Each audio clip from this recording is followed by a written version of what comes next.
Hello students, welcome to my channel Shreya classes. तो आप सभी को मेरे यूट्यूब चैनल में फिर से एक बार बहुत बहुत स्वागत है। तो आज की इस वीडियो में हम लोग बायोलॉजी में आमाशय स्टोमक के बारे में पढ़ेंगे, जो कि हर कंपटीशन एग्जाम में इससे क्वेश्चन पूछ सकता है।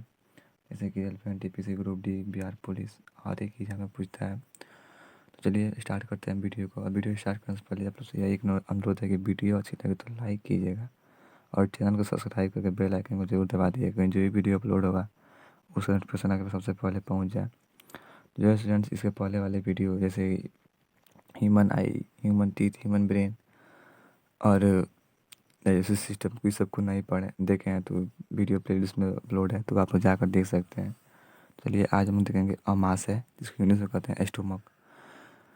तो ग्रसनली आमाशय होता है, यह 25 सेंटीमीटर लंबा एक थैलीनुमा रचना होती है। जो आमाशय होता है वह यह 25 सेंटीमीटर लंबी एक थैलीनुमा रचना होती है। आमाशय उदर गुहा में बाईं ओर स्थित होता है। जो आमाशय होता है वो आपकी उदर गुहा में बाईं ओर स्थित होता है। इसकी लंबाई 30 सेंटीमीटर होती है। जो इसकी लंबाई होती है वो 30 सेंटीमीटर होती है, जबकि चौड़ाई भोजन के अनुसार घटती बढ़ती रहती है। कहने मतलब ये है कि जो आमाशय होता है वो उदर गुहा में बाईं ओर स्थित होता है। इसकी जो लंबाई होती है वो 30 सेंटीमीटर होती है और जो इसका चौड़ाई होता है वो भोजन के अनुसार घटती बढ़ती रहती है। जैसे आप ज़्यादा भोजन खाएंगे तो बढ़ेगी, कम खाएंगे तो घटेगी। तो वही कह रहा है कि जो इसका जो इसकी चौड़ाई होता है वो भोजन के अनुसार घटती बढ़ती रहती है। अमाशय की दीवार में अनेक ग्रंथियाँ पाई जाती है, जिन्हें जठर ग्रंथियाँ, गैस्ट्रिक ग्लैंड्स कहते हैं। कह रहा है कि जो अमाशय की जो दीवार होती है उसमें अनेक ग्रंथियाँ पाई जाती है, जिन्हें जठर ग्रंथियाँ, गैस्ट्रिक ग्लैंड्स कहते हैं, जो जठर रस का स्रावण करती है। जो क्या होता है, जो जठर रस होता है उसका स्रावण करती है। जठर रस में हाइड्रोक्लोरिक अम्ल के अलावा रेनिन व पेप्सिन नामक एंजाइम होता है। ये कह रहा है कि जो जठर रस में जो हाइड्रोक्लोरिक अम्ल होते हैं उसके अलावा रेनिन व पेप्सिन नामक भी एंजाइम होते हैं। अमाशय में भोजन का आंशिक पाचन एवं संग्रहण होता है। अमाशय में क्या होता है, जब भोजन एवं आंशिक पाचन एवं संग्रहण होता है। पाचन तंत्र यह अग्रलिखित प्रमुख भागों से मिलकर बनता है।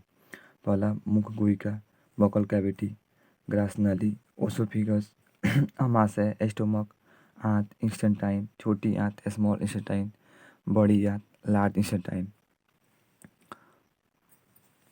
मुख गुहा, पाचन की प्रक्रिया।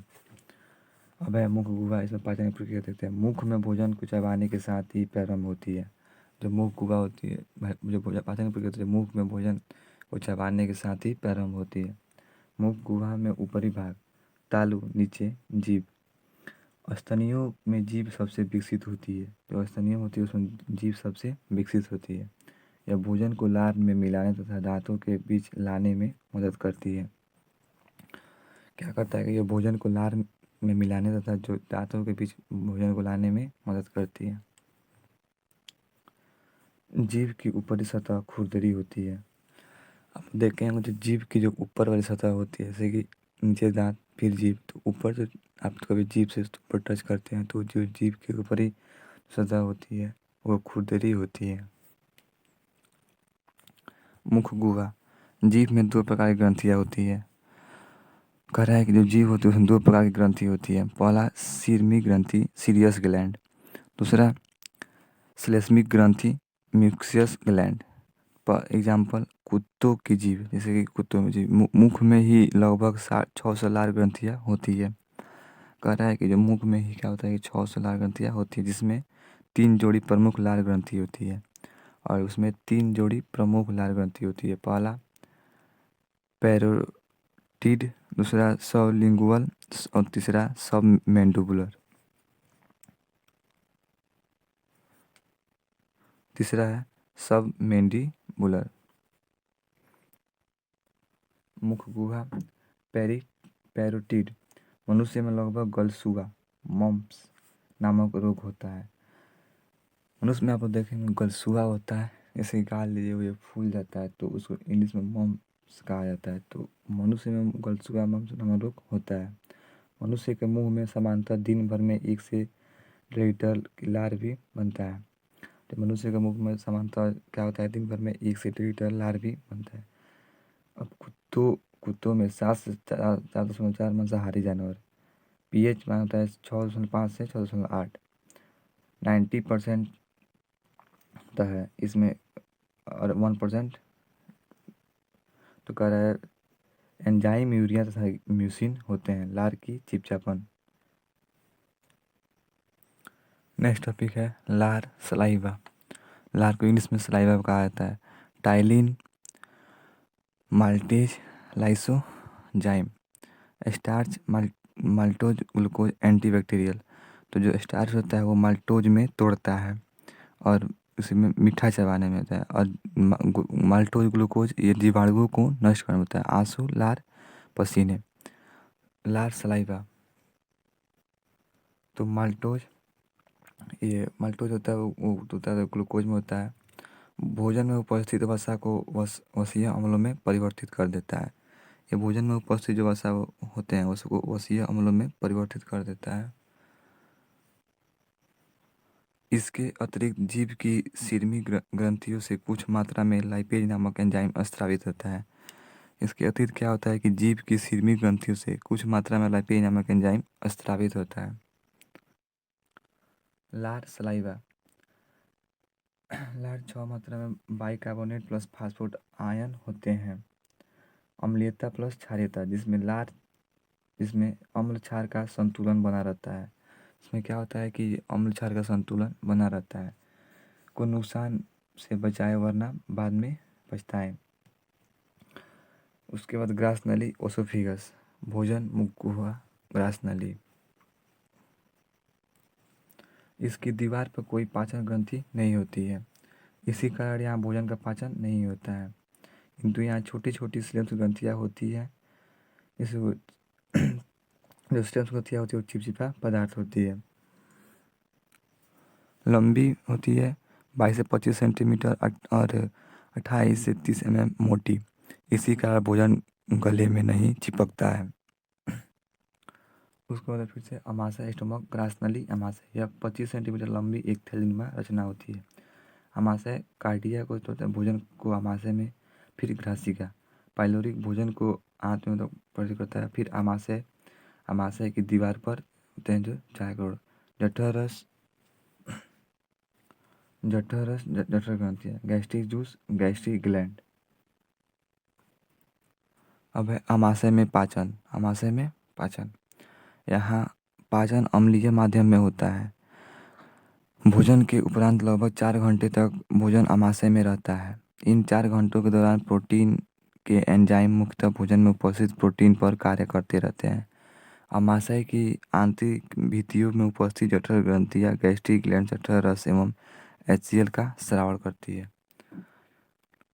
कह रहा है कि यहाँ पाचन अम्लीय माध्यम में होता है। भोजन के उपरांत लगभग 4 घंटे तक भोजन अमाशय में रहता है। इन 4 घंटों के दौरान प्रोटीन के एंजाइम मुक्त भोजन में उपस्थित प्रोटीन पर कार्य करते रहते हैं। अमाशय आंतरिक भित्तियों में उपस्थित जठर ग्रंथियाँ गैस्ट्रिक ग्लैंड्स जठर रस एवं HCl का स्राव करती है। लाइपेज वसा फैट पाचक एंजाइम। ट्राइग्लिसराइड वसीय अम्ल, मोनोग्लिसराइड्स। HCl इतना खतरनाक होता है कि अमाशय को काट सकता है। HCl जो होता है इतना खतरनाक होता है कि जो अमाशय को भी काट सकता है। म्यूसिन लेयर, यह अमाशय की दीवार को HCl से बचाती है। म्यूसिन परत, अमाशय की दीवार। इंडोक्राइन सेल, गैस्ट्रोन हार्मोन भूख का आभास करता है। जो गैस्ट्रोन हार्मोन होता है वो भूख का आभास करता है। HCl के कार्य, अब देखिए HCl का कार्य क्या होता है। HCl के कार्य भोजन को अम्लीय माध्यम प्रदान करना, भोजन में उपस्थित जीवाणुओं एवं अन्य सूक्ष्म जीवों को नष्ट करता है। जठर रस में उपस्थित निष्क्रिय एंजाइम को सक्रिय बनाना। कह रहा है कि भोजन को अम्लीय माध्यम प्रदान करता है और भोजन में उपस्थित जीवाणुओं एवं अन्य सूक्ष्म जीवों को नष्ट करता है। जठर रस में उपस्थित निष्क्रिय एंजाइम को सक्रिय बनाता है। नेक्स्ट है भोजन देखने, सूंघने, स्वाद, मस्तिष्क में उपस्थित क्या करता है, मेडुला। जठर रस 1 से 3 लीटर भोजन काइम एंजाइम सेमी लिक्विड। छोटी आंत में पाइलोरिक छिद्र 3 से 4 आवर। अब नेक्स्ट टॉपिक हमारा जठर रस गैस्ट्रिक जूस। इसमें 3 एंजाइम पाए जाते हैं। जो जठर रस होते हैं उसमें 3 एंजाइम पाए जाते हैं। पहला है पेप्सिनोजन, यह निष्क्रिय अवस्था में स्रावित होता है और एसीएल के प्रभाव में सक्रिय पेप्सिन में बदलता है। पेप्सिन भोजन में उपस्थित प्रोटीन को पेप्टोन में तोड़ता है। कह रहा है कि यह निष्क्रिय अवस्था में स्रावित होता है और एसीएल के प्रभाव में सक्रिय पेप्सिन में बदलता है और पेप्सिन भोजन में उपस्थित प्रोटीन को पेप्टोन में तोड़ता है।